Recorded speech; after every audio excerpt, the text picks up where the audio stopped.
A paz do Senhor Jesus. Para você que está vendo o vídeo pela primeira vez, o meu nome é Isaac. Eu costumo registrar aqui em vídeos a leitura das lições das escolas bíblicas dominicais. Lições bíblicas, como vocês podem ver aí no vídeo, é a capa da revista do primeiro trimestre deste ano, 2024, intitulado O Corpo de Cristo, Origem, Natureza, Vocação da Igreja no Mundo. Origem, Natureza e Vocação da Igreja no Mundo. Aí está a capa da revista, muito bonita, bem elaborada, bem idealizada. E para quem já conhece, vamos seguir cada passo aqui, né, de cada vídeo. Pois agora estamos aqui na página do sumário. Vou dar um zoom, como sempre, e apresentar o comentarista, mais uma vez, né, o pastor José Gonçalves. Aí estão, né, a lista, o título de cada lição deste trimestre, onde estaremos nestes 3 meses nos servindo nesse banquete celestial. E hoje eu vou estar registrando a lição de número 3. Já vimos a origem da igreja, imagens bíblicas da igreja e agora a natureza da igreja. A lição de número 3.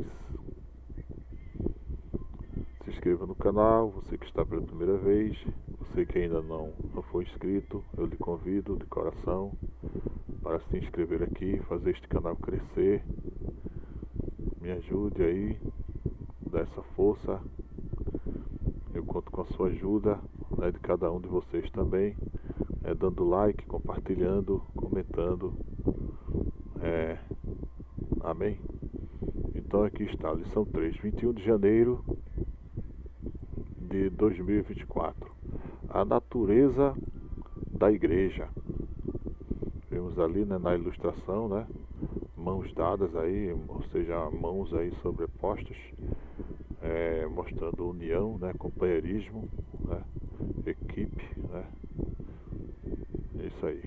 Então, irmãos, aí está, a natureza da igreja.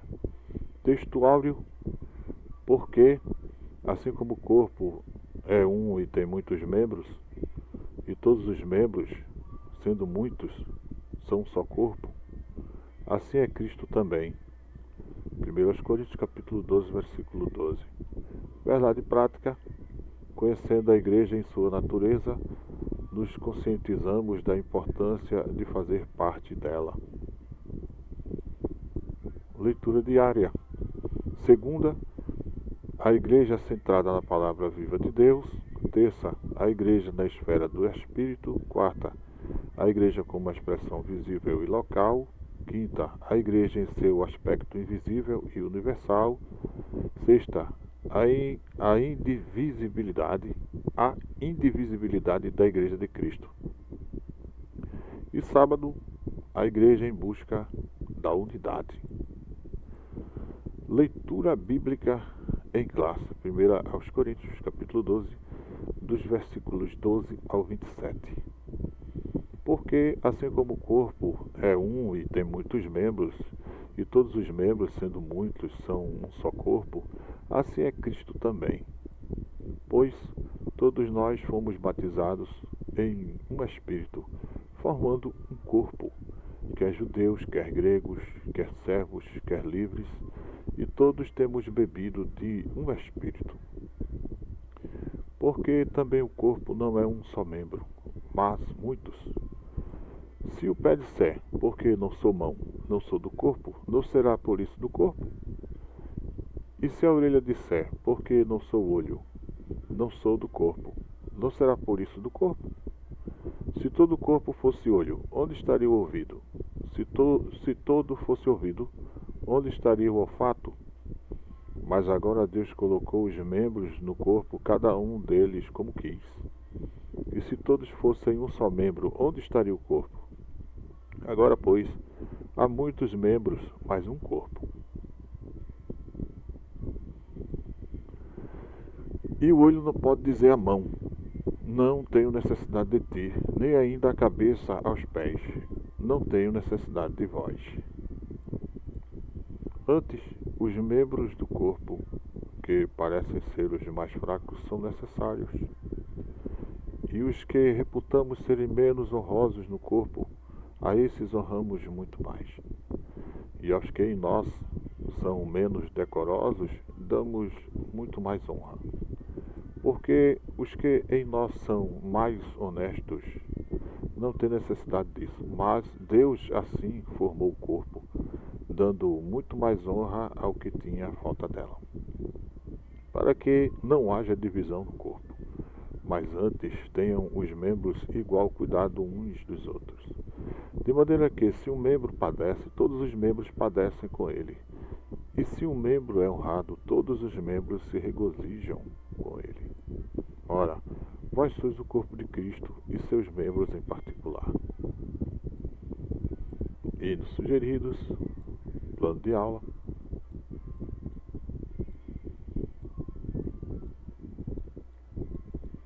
Comentário. Introdução. O estudo sobre a natureza da Igreja deve analisar aquilo que ela é em essência. O que define uma Igreja genuinamente cristã? Evidentemente que há muitas características que mostram o que é uma verdadeira Igreja. Contudo, para nosso propósito aqui, trataremos apenas de algumas delas. Por isso, nesta lição, veremos que uma igreja genuinamente cristã é confessional, ou seja, ela se fundamenta na palavra de Deus. Tem uma dimensão local e universal, ou seja, existe tanto na forma visível como invisível. E finalmente, a igreja genuinamente cristã é una, isto é, não é dividida, pois sem unidade não há igreja. Tópico 1. A natureza da igreja na sua dimensão confessional. Subtópico 1. Fundamentada na palavra. Uma igreja verdadeiramente bíblica é firmada na palavra de Deus. Nesse aspecto, primeiramente, temos Cristo como a palavra encarnada, a palavra viva. No princípio era a palavra. Jesus é a palavra que se humanizou, isto é, Deus feito homem. A igreja bíblica possui Jesus Cristo como seu fundamento. Uma igreja verdadeiramente bíblica é centrada em Jesus. Em segundo lugar, uma igreja bíblica é fundamentada nas Escrituras Sagradas, a palavra inspirada. Se não existe igreja verdadeira sem Jesus, da mesma forma, não há igreja verdadeira sem fundamentação bíblica. A heterodoxia, o desvio doutrinário e a apostasia vêm pelo distanciamento e abandono da palavra de Deus. Subtópico 2. Habitada pelo Espírito. A igreja é habitada pelo Espírito, dirigida e capacitada por Ele. O Espírito Santo é a força motriz da igreja. Na verdade, a obra do Espírito começa no seu trabalho de convencimento do pecador. É o Espírito quem convence o ser humano do pecado. É o Espírito Santo quem produz a obra da regeneração. Quando o evangelista Lucas diz que o Senhor abriu o coração de Lídia, aí vemos uma obra poderosa do Espírito Santo trazendo convencimento para a salvação. Subtópico 3. Quem faz parte da igreja anda no Espírito.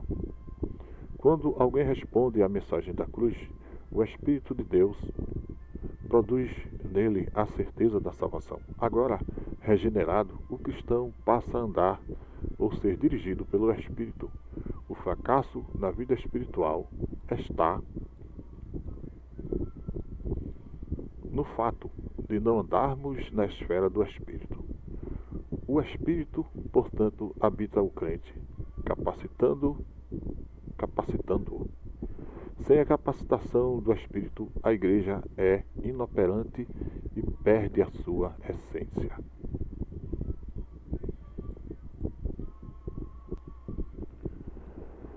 Tópico de número 2.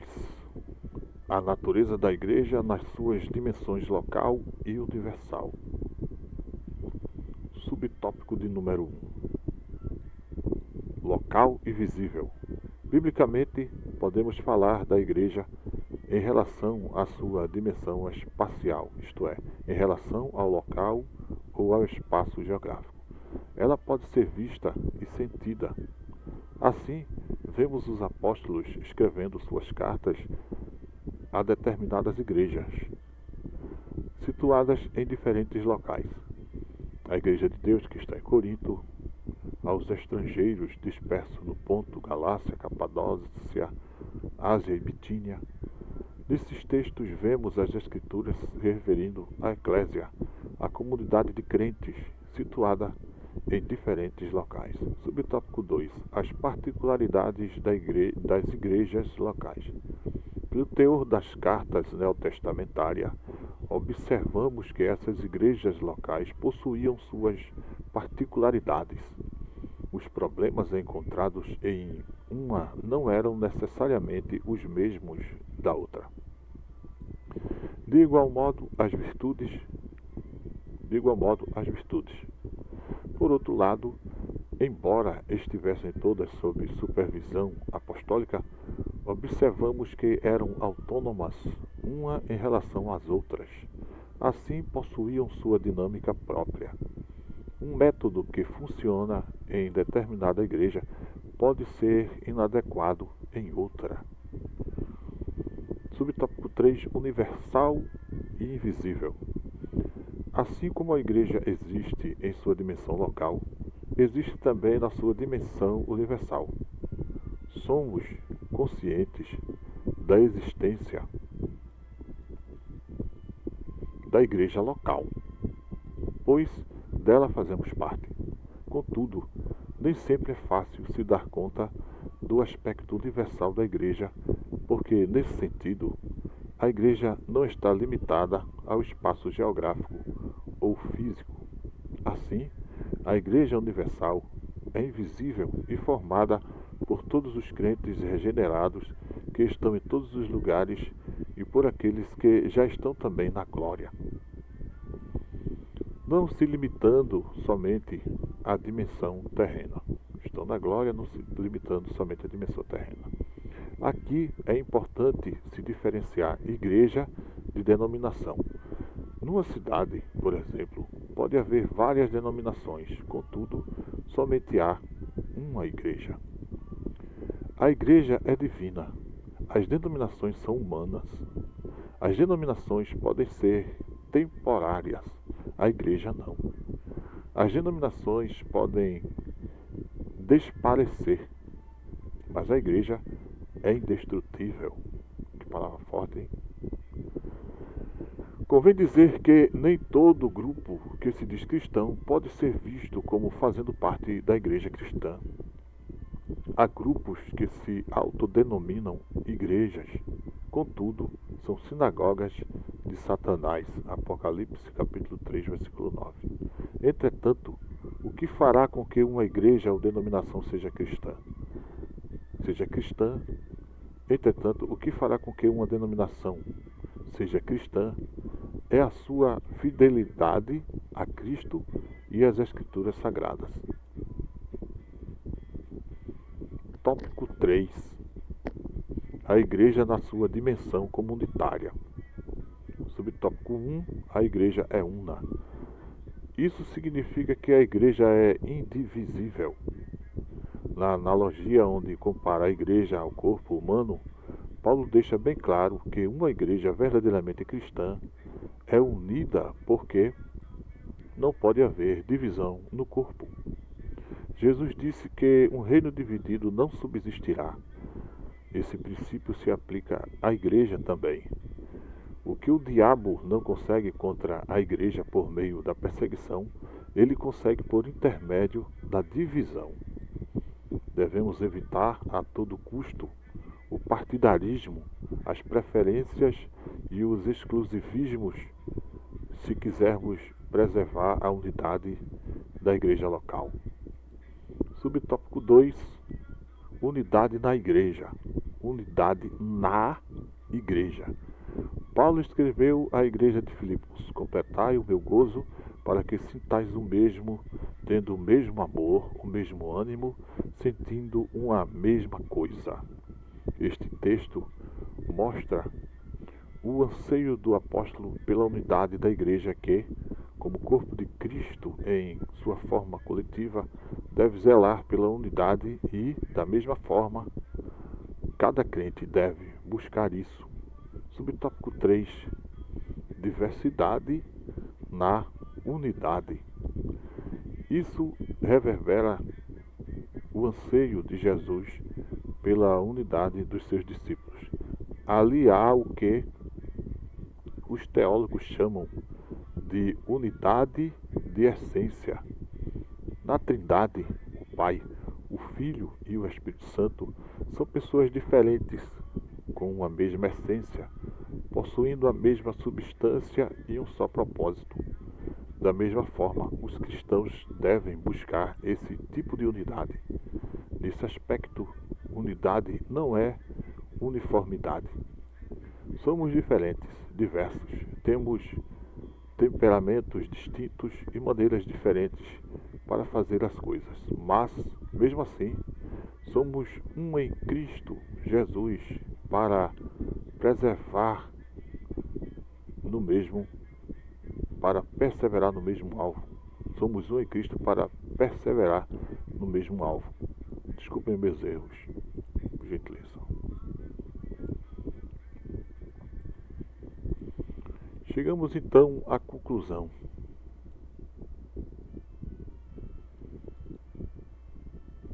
Chegamos ao final de mais uma lição bíblica, a qual aborda a natureza da igreja. Vimos que não é possível nos referirmos a uma igreja como sendo cristã se determinadas marcas ou características não estão presentes nela.